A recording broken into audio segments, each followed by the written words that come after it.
Namaste. What is the controversy of Yusuf Pathan, MP from West Bengal? ఇప్పుడు first of all Yusuf పతాన్ది గుజరాత్. అతను ఒక cricketer, politician కాదు. అతను first of all cricketer, politician కాదు. పోనీ అతను వెస్ట్ బెంగాలా? కాదు. అతని దేవురు గుజరాత్. గుజరాత్లో ఉన్నటువంటి ఒక క్రికెటర్ని తీసుకొచ్చి మమతా బెనర్జీ ఎంపీని చేసింది అక్కడ వెస్ట్ బెంగాల్లో. అంటే దాన్ని అడ్వకేట్ చేసింది ఎవరు? సౌరవ్ గంగూలీని ఎవరో చేసి ఉంటారు గతంలో. ఎక్కడో గుజరాత్లో ఉన్న ఒక ఎంపీని పిలిచి వెస్ట్ బెంగాల్లో ఉన్నటువంటి ఒక ముస్లిం ఏరియాకి ఎంపీగా చేయండి యూసుఫ్ పత్తాన్ని అని చెప్పేసి మమతా బెనర్జీకి ఆ ఐడియా ఎవరో ఇచ్చుంటారు కదా. ఎవరు ఇచ్చుంటారు? అక్కడ ఉన్న సౌరవ్ గంగూలీ ద్వారానే వెళ్ళాడని చెప్పి అప్పుడు గతంలో రూమర్ ఉంది. ఏదైనా ఒక గుజరాత్ ముస్లిము మమతా బెనర్జీ చేసిన సహాయంతో వెస్ట్ బెంగాల్లో అతను ఎంపీ అయ్యాడు యూసుఫ్ పతాన్. అతని మీద 2 కాంట్రవర్సీలు వచ్చినాయి. ఇప్పుడు ఫస్ట్ కాంట్రవర్సీ 1,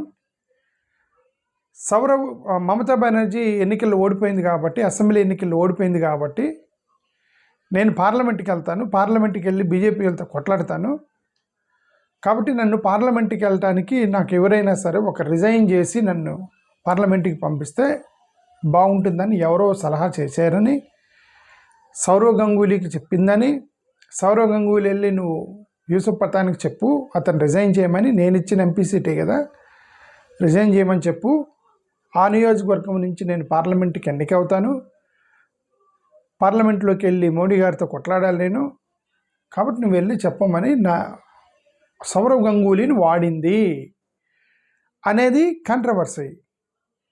సౌరవ్ గంగూలీ వెళ్ళాడు యూసుఫ్ పతాన్కి చెప్పాడు నువ్వు రిజైన్ చెయ్యి, నువ్వు రిజైన్ చేస్తే ఇక్కడ మమతా బెనర్జీ పోటీ చేసి పార్లమెంట్కి వెళ్ళిద్ది, అక్కడ నాయకుడు ఉండాలి, ఆమె ఇచ్చిన అవకాశమే కదా నీకు, ఆమె కోసం త్యాగం చేయలేవా అని చెప్పాడు.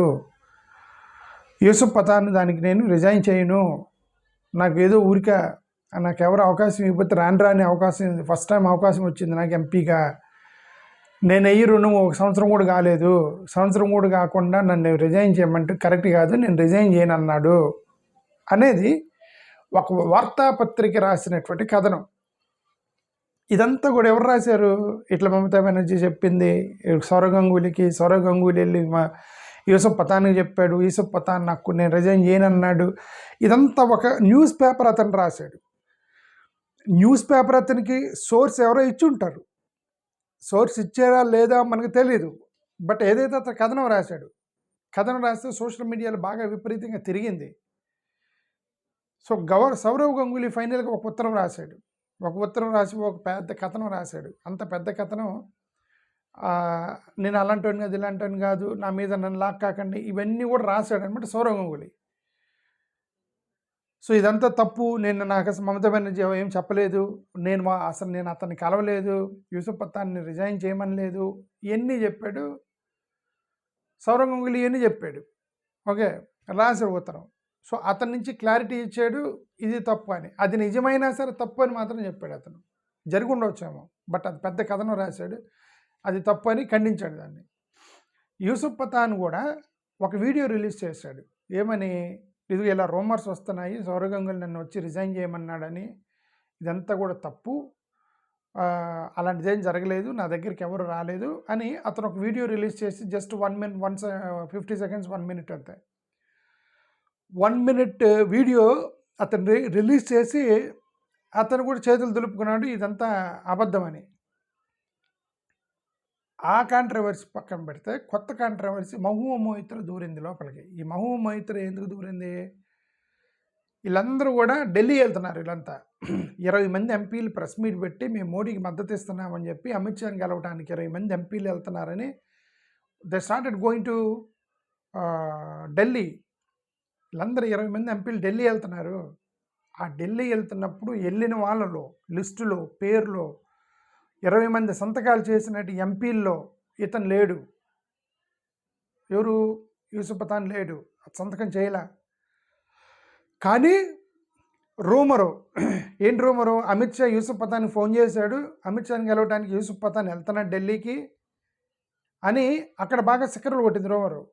మహూ మైత్ర ఒక పోస్ట్ చేసింది, shame on you, have some spine, have some courage అని చెప్పి ఒక పోస్ట్ చేసింది యూసుఫ్ పతాన్ మీద.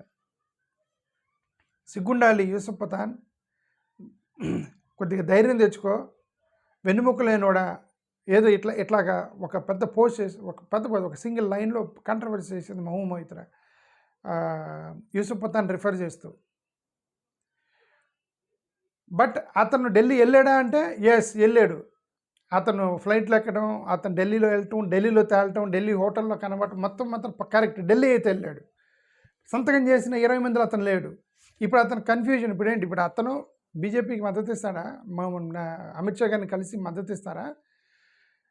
లేదు, మమతా బెనర్జీ నాకు అవకాశం ఇచ్చింది కాబట్టి సో నేను మమతా బెనర్జీతోనే ఉంటాను అని చెప్తాడా అనేది మనకు తెలియదు.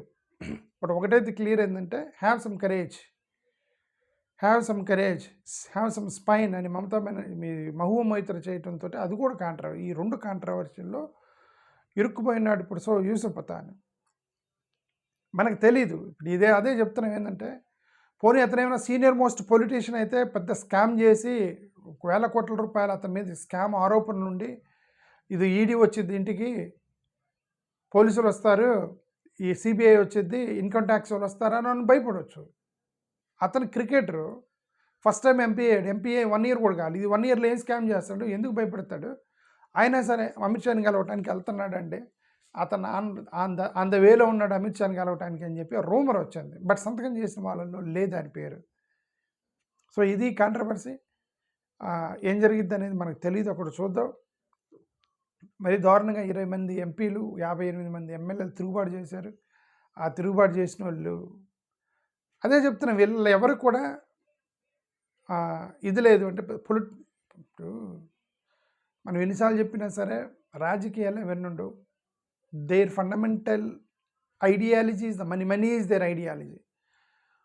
కొన్ని పొలిటికల్ పార్టీలకి కొంతమందికి సెక్యులర్ ఐడియాలజీ ఉంటుంది, కొంతమందికి కమ్యూనల్ ఐడియా ఉంటుంది, కొంతమందికి మనీనే ఐడియాలజీ, డబ్బులు, అవకాశము, ఆపర్చునిజమే ఐడియాలజీ. అదే ఐడియాలజీలో ఉంటారు, ఆపర్చునిస్టిక్గా ఉంటారు. సో వాళ్ళకి అటు ఇటు ఏముండదు, ఎక్కడ డబ్బులు వస్తే వాళ్ళు మూవ్ అవుతూ ఉంటారు, ఎక్కడ అవకాశం వస్తే అక్కడ మూవ్ అవుతూ ఉంటారు. సో ఈ రాజకీయ నాయకులు అందరూ ఇలానే ఉంటారు.